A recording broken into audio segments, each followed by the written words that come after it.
All right, welcome back to the garage, everyone. Today, I think we're going to do something a little bit out of the ordinary and, well, kind of fun because spring is on the way and there's nothing like having an open air drive in your old CJ-7. You'll note that I'm still just running the bikini top. I never even bothered with putting the full canvas top back on the car during the winter because I didn't drive it that much. So, in that respect, the bikini is all we need. So this weekend, I thought we would do a much needed service on the old CJ. She needs an oil change. She needs a new air filter housing and an air filter. We need to check the brake fluid. We need to check the power steering fluid. We're going to verify the timing, check the idle mixture, and take a look at our engine vacuum and make sure that things are nice and healthy. If you've seen this Jeep in previous videos, you'll note that it has a 304 cubic inch V8. AMC made the 304, I guess, starting in the late 60s, early 70s, and they continued with that engine up through the 80s. I'm not sure when they stopped making it, but the Jeep CJ had a 304 V8 from around the early 70s. I can't recall the exact year. I'll probably look it up and put it in the video. And I think the last year was 81, if I'm not mistaken. The running chassis on this Jeep is a 79. The engine is out of a 76, and the body is from an 84, believe it or not. So I bought it like that. The previous owner put this thing together, and that's the way he wanted it, and he did a great job. So, all right, let's dive right in and start our service. I think one of the things that Jeep guys love about these vehicles is their simplicity. If you've got some stone knives and some bear skins, you can work on a Jeep. Let's just get a baseline here on our engine oil. About halfway between the add and the full, but it's been, I'll be honest with you, I can't recall the last time I changed the oil, but it's only got, you know, probably a 1,000 or 2,000 miles on it. It looks good. I have no idea how many miles are on this oil. I could not tell you. The oil looks fine. It's just a slight little gold to it, and it's halfway between the add and the full. And I think that's only due to probably some minor leak somewhere. All right, so let's get you underneath and let's go ahead and drain the oil out. All right, we got a 3/4 inch.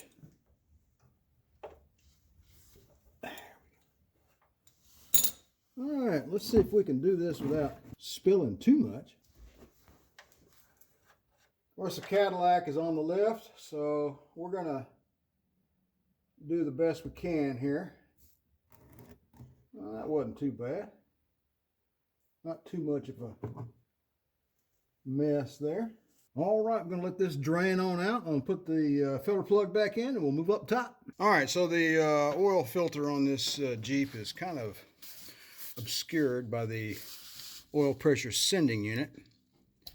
So we'll disconnect that wire. Usually what I need to do is loosen this a little bit and move it out a little bit and give a little bit of clearance between the lip of the oil filter and the sender unit. It's just a little bit of interference there. So I'm going to get up underneath and loosen this up a little bit. All right, there we are underneath. Got a stubby wrench here and looks like a 9/16. We'll go ahead and loosen that up so we can remove our oil filter.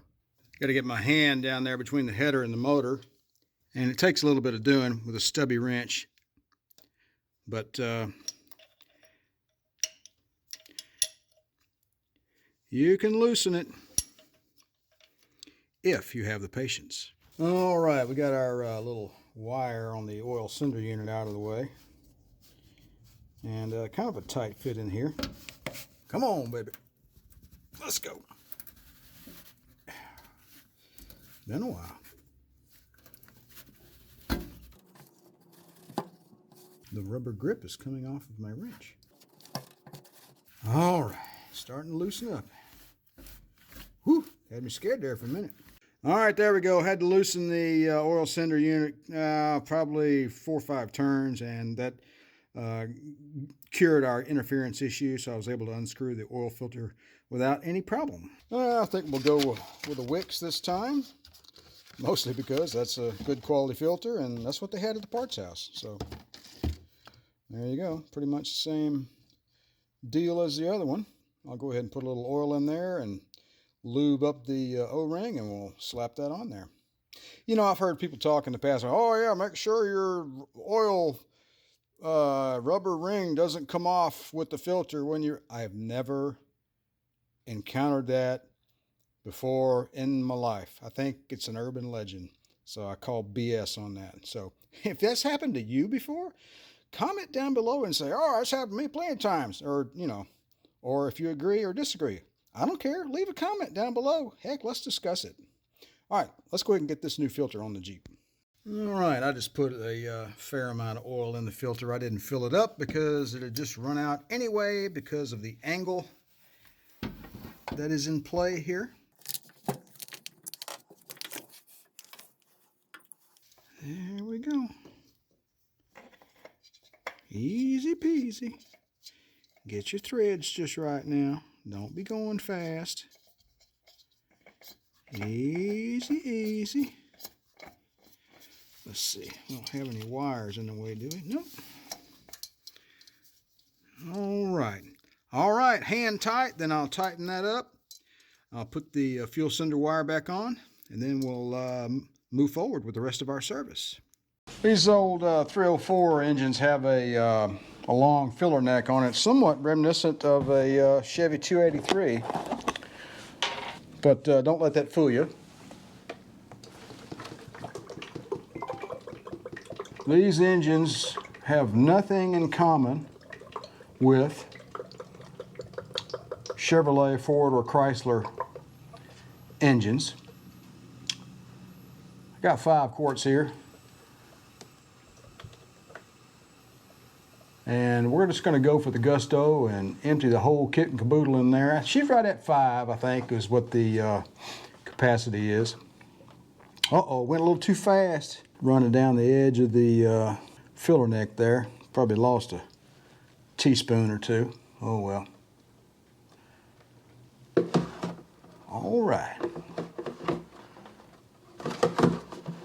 These, you know, these little AMC engines they were just good engines, man. What was it? The 343, I think it was, and 304, and the 360, and the 390, and the 401. You know what? I can't remember the numbers. They're all in there somewhere. Just Wikipedia it. But these little AMC V8 engines, they were just good engines. Now this 304 out of the factory was just miserable. I mean, it had no power. It had like 120 horsepower and like 2 pounds of torque or something. It was ridiculous. They were just, you know, smogged up, emissions, blah, blah, you know. But if you take all that stuff off, throw a cam in them, put a carb and some headers on them, it'll just wake them right up, man. I don't know what this engine makes. 175, 180, something like that, maybe. You know, plenty, way more than you need to get, you know, anywhere you want to go and keep up with modern traffic. All right, let's see. Let's check our oil. It'll probably read high since we haven't cranked it yet. I don't think it makes 200. It just doesn't have the valve size to do that. Yep, she's about a 1/4 inch above the full mark. Let's fire it up, go ahead and do a leak check and retest our oil level. No glow plugs this time. All we have is contact.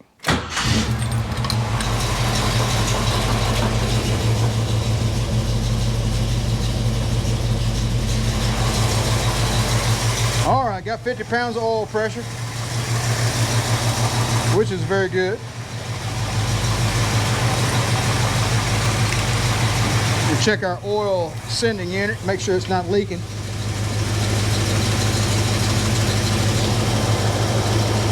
You don't want to tighten it up too tight, you know. I mean, it's not like a huge pressure deal there. It's got, you know, pipe threads on it, so you don't really have to crank it down. The pipe threads do a compression type thing and, you know, keep everything from leaking. I don't hear any pinging or clanging or clunking or anything like that.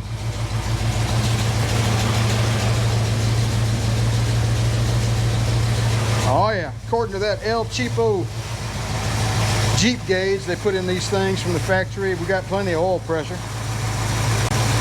So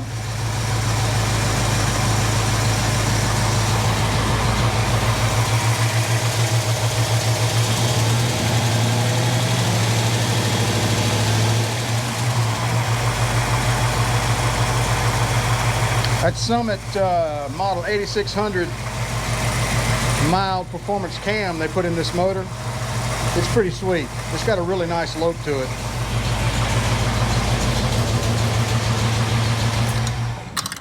All right, let's just give it a good check here and make sure we're good to go. Man, that oil is just so clean and fresh and beautiful and new. Hard to tell where it ends, but I can see within the reflection of the light, we are at full, so we are good to go. All right, I put this Spectre thing on here, I don't know, many moons ago. And of course the filter is not supposed to be that black, shame on me. But, you know, I was at O'Reilly earlier, and I was looking at the price for one of these things. It's like $100 and something bucks for this now, you know? So, am I gonna go through the hassle of cleaning this filter and reloading it with oil? I think it's one of those performance filters where you could reload it. You know what?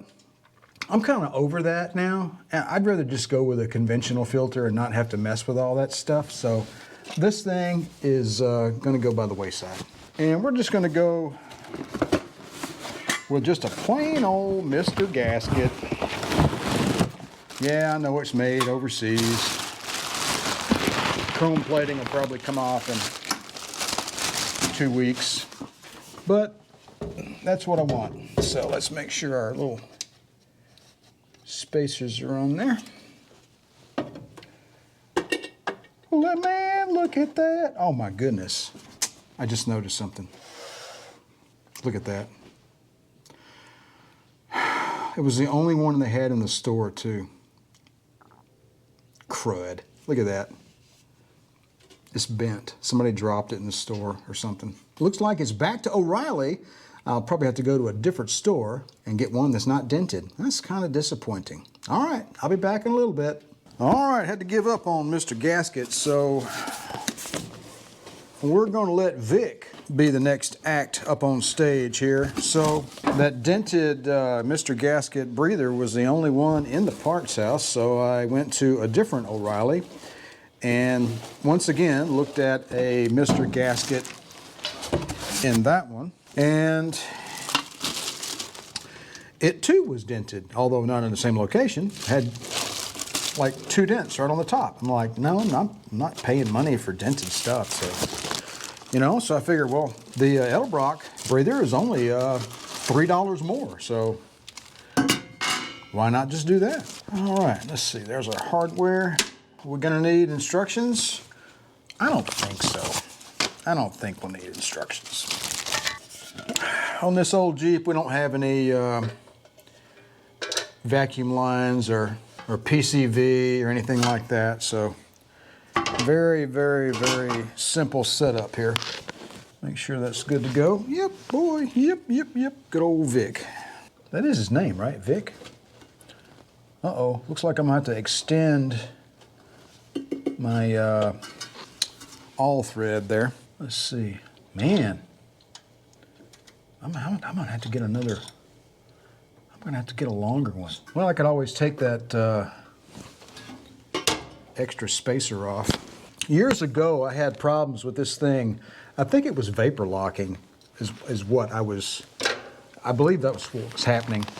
And I came in here and put this insulation on the fuel line, and that really just helped the situation a great deal. I believe I had added the spacer to try to, I guess, improve performance a little bit and maybe help with the vapor. You know what? I can't even remember now. So let's just take that extra one off there because we don't have enough screw threads. That should be enough. Yeah, there we go. Gotta put our wing nut on. There we go. 3 steps. That's all we need right there. That's it. That's all we need. I can actually go a little further, I think. There we go. All done. Brand new breather. All right, if we don't know what the timing marks look like on an AMC engine, there you go. As you can see, they very practically denoted top dead center, and they divided it into 5-degree increments. So up next, I'm going to go ahead and fire the engine up and see where our timing is. All right, I've got the vacuum advance disconnected, which it's normally connected to full manifold vacuum on this engine because it has a lot of performance goodies in it. So anyway, but it's disconnected currently. So watch this. Man, I love this motor. Just cranks. Boom. So this is kind of hard to see, actually. I know you can't see it, but I can see the line, and it's right at 10. So the base timing is set at 10, which, you know, is perfectly fine. So there's no real need to adjust it.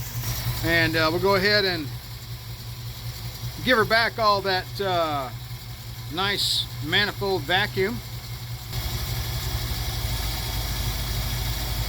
Oh yeah, smoothed her right out.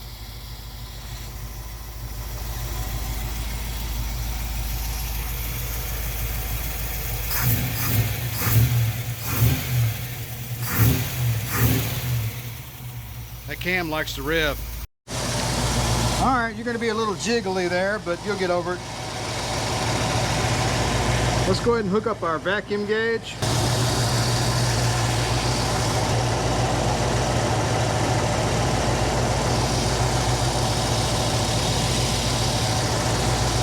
So we got a little cam in this motor. We are looking at 16 to 17, right in that area. It says in red, your ignition timing is late, whatever. But it's because of that little mild cam, I think.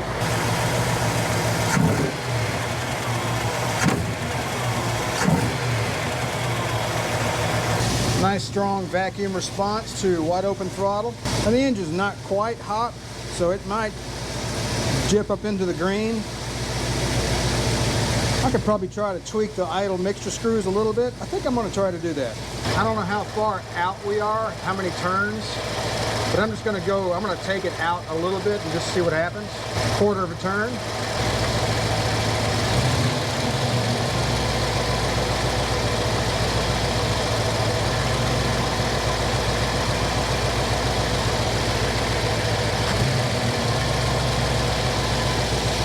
Now we're up into the green. But the idle is a little higher, clearly. Let's do another quarter turn. I'm not sure if that did anything. Sitting at 17 and a half. I'm going to do another quarter turn, see if that does anything.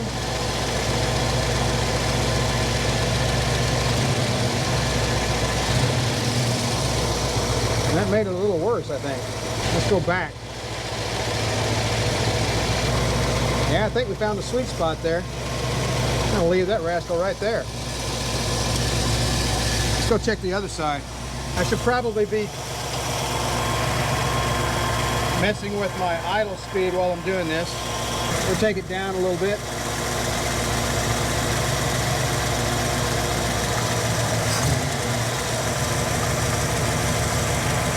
Yeah, I took it back down to 15 and a half. I'm not sure what the idle is right there.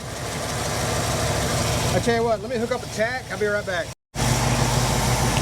All right, we've got our trusty Penske test equipment up here. We're looking at 750, and I had this thing idling at 900. So let's go ahead and put it back on 900. That's a little much. All right, that looks good. Let's see what our vacuum gauge is telling us. I think it's telling us that our engine was complaining, and this little bit of tuning was long overdue. So we're at 900, we're in the green zone. I'm going to hit the passenger side idle mixture another quarter of a turn just to see if it does anything.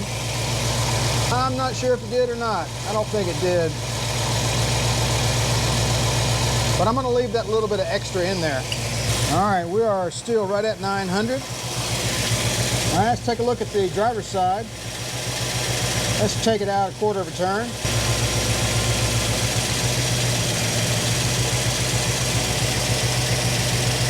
I think it made it worse. Let's do that again.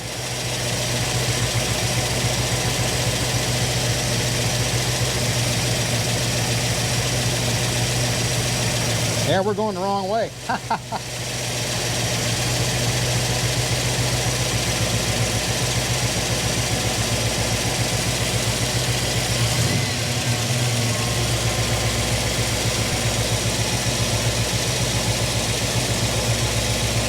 Let's go back the other way. Let's turn it in a quarter of a turn. Let's see what that does on the driver's side.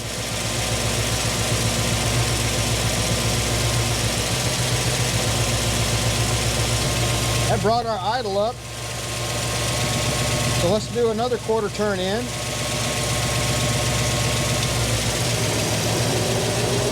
Oh, my fan cut on. That's what that was. It's lugging the electric fan came on. It's lugging the engine down a little bit. I think we'll leave it right there. How about that? I think that's the engine saying, hey buddy, you need to relax. All right, so with that fan on, that took my RPMs down to a little over 800. All right, so let's let the fan do its trick, and we'll let I can have the fan speed. Let me show you about blobbity blobbity hoobity blah.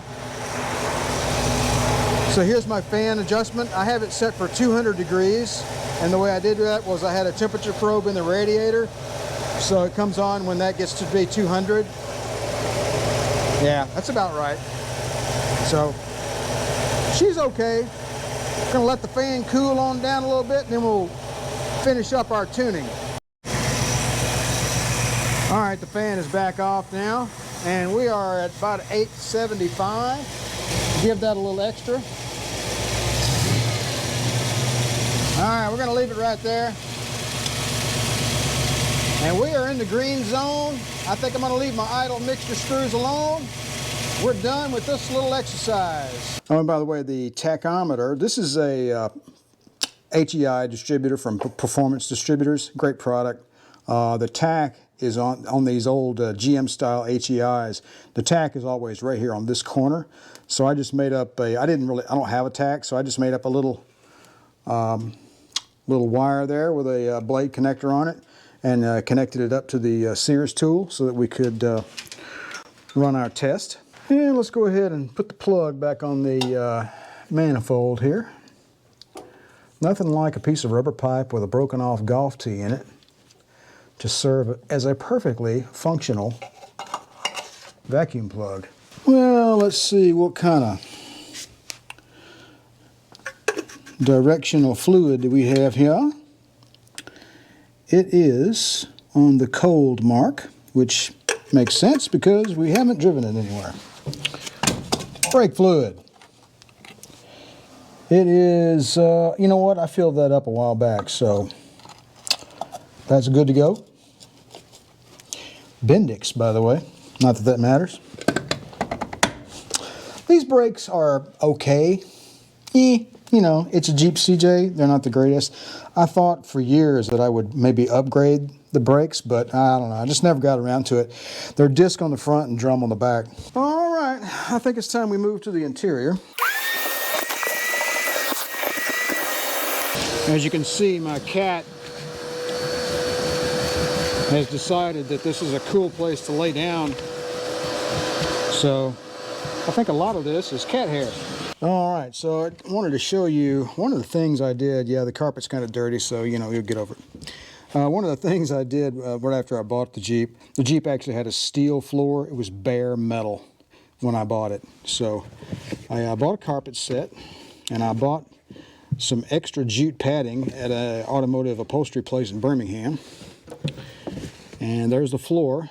And That's not rhino lining, that is hippo lining, which is kind of like a off-brand, I guess. It comes in a gallon can, a couple of gallon cans. You mix it up and you just paint it on. And I did the prep work exactly like the company said to do it, and it has been like a rock ever since. So, and with the extra jute padding and the carpet, it quietened the Jeep down. It was ridiculously hot in here in the summertime. You know, this is not a mud bog Jeep. I'm not rock crawling. This is a weekend cruiser, so that's what I need.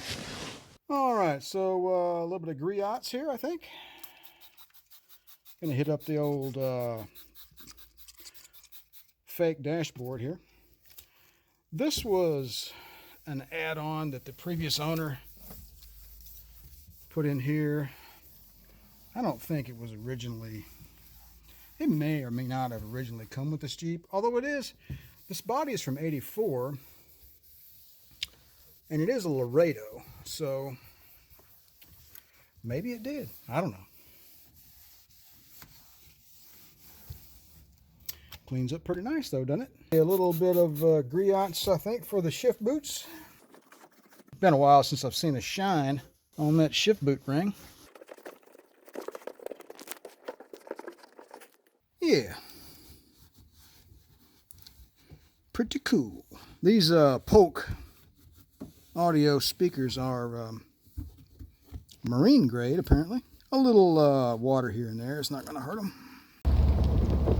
Well, it's a chilly day, but I have no desire to wash a car at the house.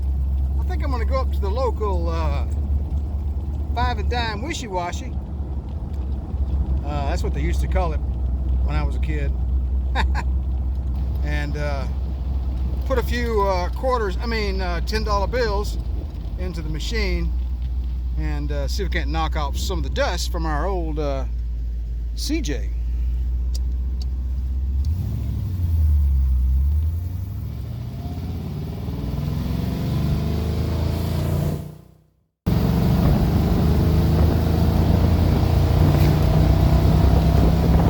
All right, we made it. Let's start off with a high pressure soap. See if we can't clean this old girl up. Come on, soap, I know you're in there somewhere. All right, it's time to get down to business, I think.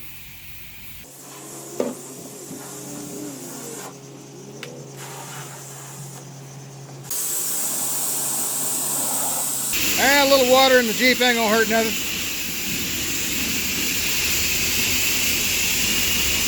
After all, my Polks are marine grade, you know.